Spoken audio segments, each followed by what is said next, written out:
Voilà, bienvenue la famille dans notre émission Parle-moi Seigneur, une émission où nous motivons, encourageons, éduquons et conseillons les couples afin de les aider dans leurs relations pour bâtir un foyer solide. Nous aidons aussi les individus à découvrir leurs dons et leurs talents afin de remplir leur mission ici sur cette terre. Ici, Révérende Hélène Chibangu, je suis conseiller conjugale avec une maîtrise en psychologie. Je suis aussi fondatrice de l'ONG Hope Givers for Humanity, dont la mission est de briser les cycles de pauvreté en commençant par l'Afrique. Et enfin, je suis ministre de Dieu ordonné. Aujourd'hui, nous allons parler d'un sujet très important, c'est le dialogue dans le couple. Pourquoi? Quelle est la solution pour le problème que beaucoup de gens connaissent concernant le dialogue? On entend les gens qui disent « Oh non, on n'a pas de dialogue ». Il y en a qui disent « Il faut dialoguer, il faut communiquer ». Mais pourquoi est-ce qu'il y a un problème de communication dans le couple? Pourquoi est-ce que les gens n'arrivent pas à dialoguer dans leur couple? C'est ce que nous allons développer aujourd'hui et trouver la solution afin de vous aider à bien communiquer pour vous connaître davantage et régler quelques problèmes. Parce que sans la communication, il est impossible d'échanger. Sans la communication, il est très difficile d'avoir une solution. Mais avant toute chose, nous allons recommander ces temps entre les mains du Seigneur afin que le Saint-Esprit puisse lui-même nous enseigner. Père, nous bénissons ton nom. Merci pour ce temps merveilleux que tu nous accordes. Saint-Esprit, je te laisse la place. Enseigne à ton peuple. Laisse que ce que tu vas nous dire aujourd'hui puisse nous apporter la paix, la joie et la solution dans nos foyers. Que l'honneur et la gloire te reviennent à jamais, Seigneur. Dans le nom de Jésus-Christ, nous avons ainsi prié. Amen. Le dialogue. Alors d'abord, dans le livre de Proverbes 18, verset 21, qu'est-ce que la Bible dit? La Bible dit ceci: la mort et la vie sont au pouvoir de la langue. Quiconque l'aime en mangera le fruit. Donc, sur la langue, il y a la vie et la mort. Et si tu aimes ta vie, tu vas en manger le fruit. Pourquoi parler du dialogue? Parce que, c'est très important de communiquer. Sans la communication, il est impossible de connaître les besoins et les désirs de l'autre. Sans la communication, il est impossible de régler des problèmes. Sans la communication, vous ne pouvez pas planifier. Sans la communication, vous ne pouvez pas vous connaître davantage. Voilà pourquoi il faut parler, il faut dialoguer. Mais quand on nous dit de dialoguer, pourquoi ça devient difficile? Il y a des gens qui se butent à un mur et quand on s'assoit pour dialoguer et pouf, c'est le volcan. Donc ça se termine en queue de poisson. Ou c'est la bagarre, ou bien c'est une inimitié, vous vous retrouvez pendant un mois, vous ne vous parlez pas. Pourquoi est-ce que c'est difficile de dialoguer? C'est difficile de dialoguer, parce que la communication n'est pas quelque chose qui vient naturellement comme ça à l'homme. La communication, c'est un art qui peut être appris. La communication n'est pas facile parce que beaucoup de choses nous échappent, nous sommes ignorants des éléments qui font partie d'une communication effective. Et voilà pourquoi tu as un problème de communiquer dans ton couple. Et voilà pourquoi beaucoup de gens sont effrayés de dialoguer parce qu'ils ne veulent pas que ça se termine dans la bagarre. Donc, qu'est-ce qu'il faut faire? Quels sont les éléments de la communication? Qu'est-ce qui nous échappe? Pourquoi on n'arrive pas à dialoguer? Il faut comprendre que les mots sont très importants dans le dialogue. Parce qu'ils occupent d'ailleurs 7%. À part les mots, il y a le ton avec lequel tu prononces ces mots, tu dis ces mots. Donc, le ton occupe 23%. Et enfin, il y a l'expression corporelle qui occupe 70%. Qu'est-ce que je veux dire par là? Par exemple, le mari ou la femme dit à son conjoint « Chérie, je t'aime ». Ou bien, il dit ou elle dit « Je t'aime hein? ». C'est la même phrase « Je t'aime ». Dans le premier exemple, vous voyez que le ton ainsi que l'expression corporelle sont en concordance. Ce qui veut que la personne dit la vérité. La personne témoigne son amour. Dans le deuxième exemple, la phrase est la même, mais le ton et l'expression corporelle disent autre chose. Voilà pourquoi il y a des conflits, il y a beaucoup de mésententes. Il y a aussi un autre problème auquel nous sommes butés dans le couple. L'homme, scientifiquement parlant, a une réserve de 10 000 mots par jour. C'est-à-dire que lorsqu'il va au travail, par exemple, il parle à son boss, aux clients, aux collègues, et disons qu'il a utilisé 9500 ou 750 ou 9900 mots de sa réserve, il rentre à la maison. Et la femme, mêmement, elle travaille. Elle a aussi une réserve de 10 000 mots. On suppose que les deux travaillent 8 heures par jour. Elle a utilisé, disons, les 10 000 mots au travail. Les deux arrivent à la maison. Ce qu'il faut comprendre, c'est que l'homme n'a qu'une réserve de 10 000 mots. Si vous comprenez que nous parlons d'une manière générale. Parce que je ne connais pas ton mari, je ne connais pas ton conjoint, il y a des exceptions. Donc, il a utilisé peut-être 9750. Il lui reste 250. Et la femme a utilisé 10 000 mots. Et scientifiquement parlant, il lui reste encore une réserve de 15 000 mots. Ce qui fait que quand ils arrivent à la maison, l'homme va parler peut-être 250 ou 50 qui lui reste. Il n'a plus rien. Et la femme, il lui reste encore 15 000. Elle veut que l'homme parle. Mais l'homme n'a plus rien à dire parce qu'il a utilisé toute sa réserve. C'est pourquoi l'homme voudrait que sa femme se taise. Parce que lui n'a plus rien à dire, mais elle a encore une réserve de 15 000 mots. Il faut qu'elle caquette, il faut qu'elle parle à ses copines, elle est tout le temps au téléphone. Elle veut que l'homme parle, mais l'homme n'a plus de réserve. Donc ça, ce sont des choses qui font que les gens sont frustrés parce qu'ils ne comprennent pas que les hommes et les femmes sont différents. Il y a un autre élément qu'il faut connaître, c'est que la femme et l'homme entendent ou reçoivent l'information à travers un filtre. Le filtre de l'homme, lorsque la femme parle, dans son filtre, il reçoit respect et honneur. L'homme a besoin du respect. Le respect et l'honneur sont impératifs. C'est un besoin, ça ne peut pas être changé. C'est comme ça que Dieu l'a créé. La femme, à son tour, a besoin de la sécurité et d'être valorisée par son homme. Maintenant, qu'est-ce qui arrive lorsque les mots sont mal utilisés? On utilise par exemple des mots qui sont méchants, des mots blessants. L'homme, dans son filtre, lorsque la femme utilise un mot blessant, des paroles choquantes, il entend ceci. Je ne te respecte pas, je ne t'honore pas, tu ne vaux rien. D'ailleurs, mon ex était mieux que toi. D'ailleurs, ton petit frère est mieux que toi. Donc, ipso facto, l'homme se sent qu'il n'est pas respecté, qu'il n'a pas sa place. La femme, à son tour, lorsque l'homme est dur, lorsque l'homme utilise des mots qui blessent, elle entend. Je ne te valorise pas, tu n'es même pas importante, je me fous de toi, tu n'as qu'à te casser, je ne peux rien faire pour toi.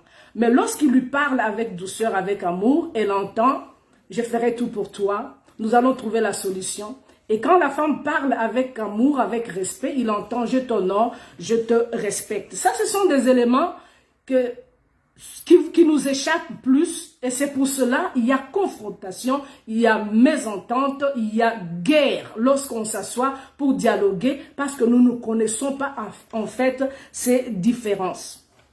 Il y a des gens que j'appelle les assassins verbaux. Ce sont des gens qui utilisent leur langue pour tuer leur mariage. Les mots sont une sémence. Ils germent et portent du fruit.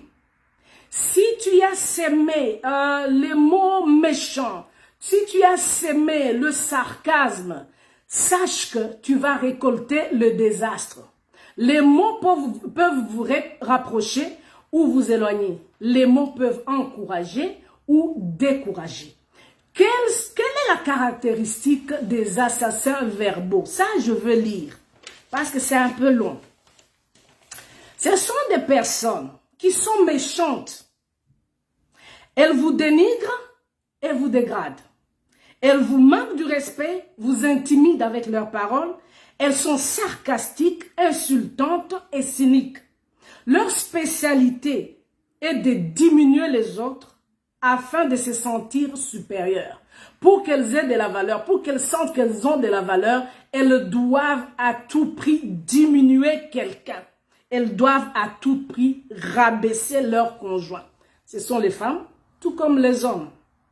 Elles croient que l'autre a toujours tort. Non pas qu'elles pensent qu'elles ont toujours raison, mais pour ces personnes, l'autre, leur conjoint, a toujours tort.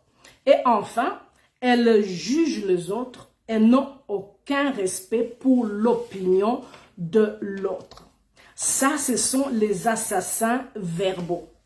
Il y en a aussi qui peuvent se dire que moi, je n'ai rien dit. C'est ce que j'appelle des gens qui sont passifs, mais agressifs.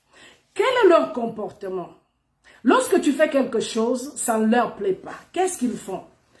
Ils vont te punir. Ils sont spécialistes en matière de punir leur conjoint. C'est-à-dire, soit ils refusent de faire ce que tu attends qu'elles fassent pour toi, ou soit elles font des choses que tu n'aimes pas qu'elles fassent. Ça, ce sont des gens qui se disent, non, moi, je n'ai rien fait, je n'ai rien dit, je ne bats pas ma femme, je n'insulte pas mon mari, mais tu le punis, tu la punis, et tu fais des mois, des jours, des semaines, sans lui parler, sans parler à ta femme, sans parler à ton mari. Ça, ce sont des gens qui sont, ils disent, non, moi, je n'attaque pas, je ne fais rien, ma bouche, je la contrôle, mais ton comportement est agressif. Quelles sont les conséquences lorsque ta bouche est en train de bombarder, ta bouche est en train d'envoyer des missiles, des balles, et tu attaques sans reculer? Quelle est la conséquence? Sache une chose, que toute parole que tu es en train de prononcer, une parole méchante, elle a une conséquence et tu vas payer tôt ou tard. Voilà pourquoi il y a des gens qui sont en train de payer. Je ne dis pas que c'est toi, hein, mais il y a des gens aujourd'hui qui sont en train de payer à cause de leur bouche qui attaquent tout le temps. Leur langue qui n'arrête pas d'envoyer des missiles. Quelles sont les conséquences? La première chose que tu vas remarquer, c'est que ton conjoint va haïr ta présence. Il y a des couples où l'homme est dans la chambre, la femme est au salon. Ou vice-versa.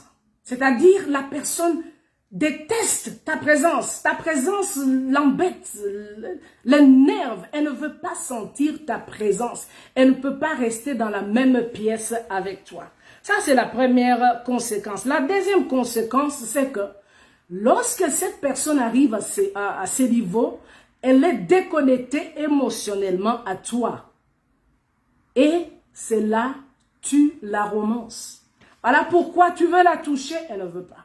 Et même si tu la touches, ce n'est pas comme avant. Elle sent comme si elle est avec un étranger. La romance est finie.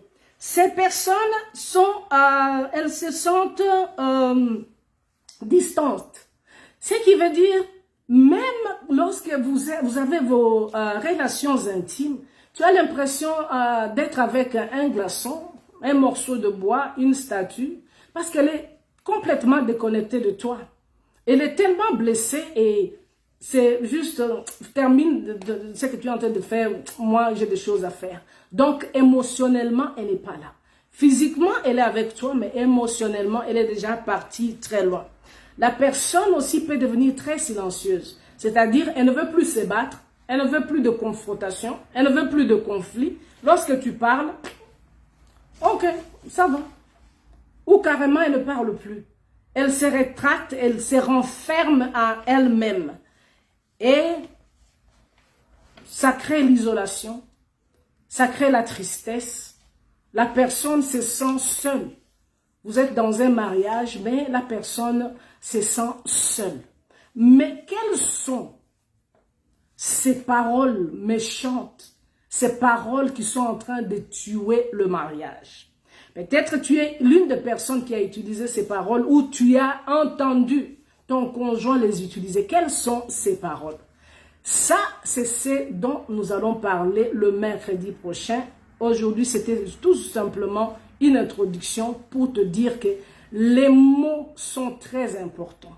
Il y a quelqu'un qui m'a dit que, moi, j'ai fait beaucoup attention aux mots. C'est vrai parce que je connais leur importance. Un mot qui est mal utilisé avec un mauvais ton peut créer toute une guerre. Voilà pourquoi il est très important de comprendre les mots que tu utilises, leur valeur, parce que c'est une sémence. Qu'est-ce que tu veux récolter plus tard? Tu veux récolter le bonheur dans ton mariage ou tu veux carrément le briser avec ta langue? Le mercredi prochain, nous allons parler des mots, des phrases qui blessent plutôt les hommes et des mots et des phrases qui blessent les femmes. Car beaucoup de gens, à cause de l'ignorance, les ont utilisés et se retrouvent aujourd'hui deux étrangers sous le même toit. Ils sont même au bord de divorce. Mais la bonne nouvelle est que, avec nos enseignements, tu es capable de t'exercer, de changer ta façon de parler afin de remettre encore ce sucre dans ton mariage pour que cette flamme qui s'était éteinte ou qui est presque éteinte puisse se rallumer avec l'aide de Dieu. Pour conclure, dis à l'autre ce que tu voudrais que l'autre te dise si tu étais à sa place. Si tu étais à la place de cette personne. Si c'était toi, la personne qui était en train d'écouter. Est-ce que tu voudrais que la personne te bombarde avec des paroles méchantes ou tu voudrais que la personne te parle avec gentillesse, avec douceur, des mots qui t'élèvent, des mots qui te valorisent, des mots qui te font sentir que tu es respecté. Voilà, c'était tout pour aujourd'hui. Que Dieu vous bénisse. N'oubliez pas de partager, de commenter et surtout revenez le mercredi pour que vous sachiez les mots qui blessent les hommes et les mots qui blessent les femmes afin de les éviter et d'avoir un dialogue pour guérir le cœur, guérir votre foyer qui est en péril. Que Dieu vous bénisse. Souviens-toi, Dieu t'aime et moi, je t'aime aussi. Bye bye, à mercredi prochain. Oh, Amoureuse Benoît, que Dieu te bénisse, mon papa.